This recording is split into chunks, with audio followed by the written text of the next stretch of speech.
Long before Ferdinand Magellan dropped anchor in 1521, 60,000 years of human activity had already shaped these islands into a bustling maritime nexus. This map highlights how Austronesian settlers evolved.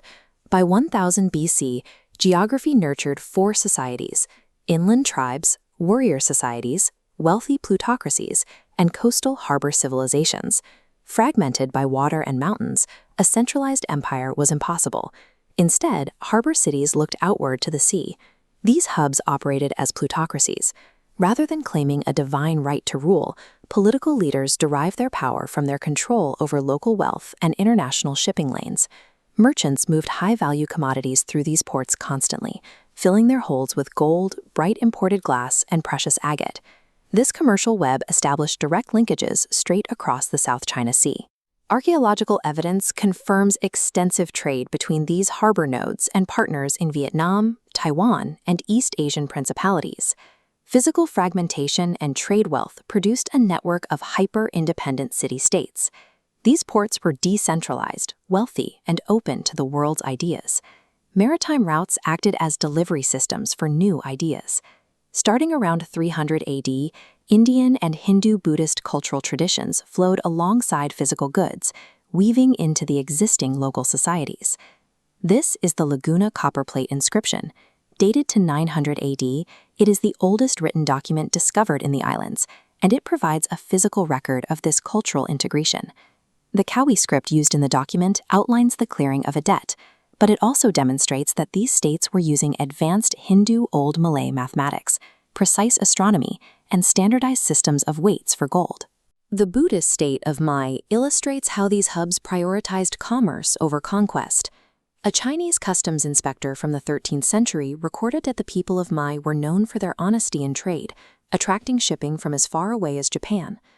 These kingdoms protected their independence.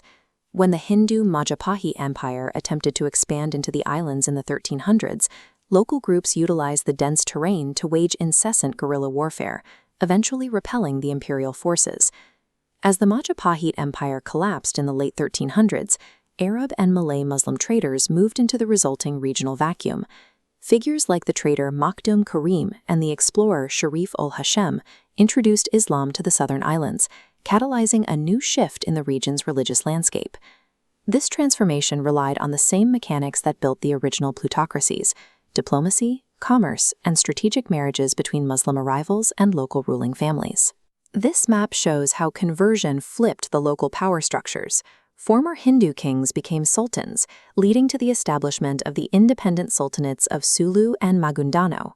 By the 1400s, the archipelago was a complex patchwork of autonomous Hindu and Islamic states, held together by the requirements of global trade. The arrival of Ferdinand Magellan in 1521, followed by Miguel López de Legazpi, brought heavy, cannon-armed Spanish galleons into these waters. European forces recognized the value of the ancient commercial lanes and weaponized them, converting trade routes into corridors for territorial seizure. This tension led to the 1578 Castilian War, a conflict fought to determine who would control the archipelago's maritime networks. The forces fighting for Spain mirrored the global reach of their empire. Spanish officers commanded a diverse infantry that included Native Americans, Aztecs, Mayans, and Incans, drafted from Mexico and South America. Defending the islands were equally diverse Muslim forces.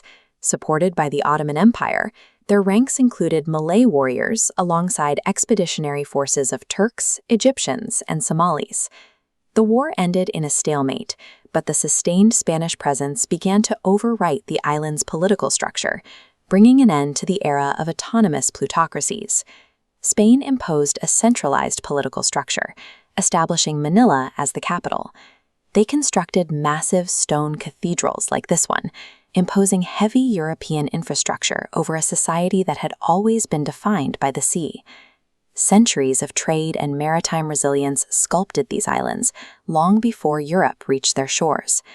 The Philippines grew from this internal network of global connections, a history defined by enduring tides.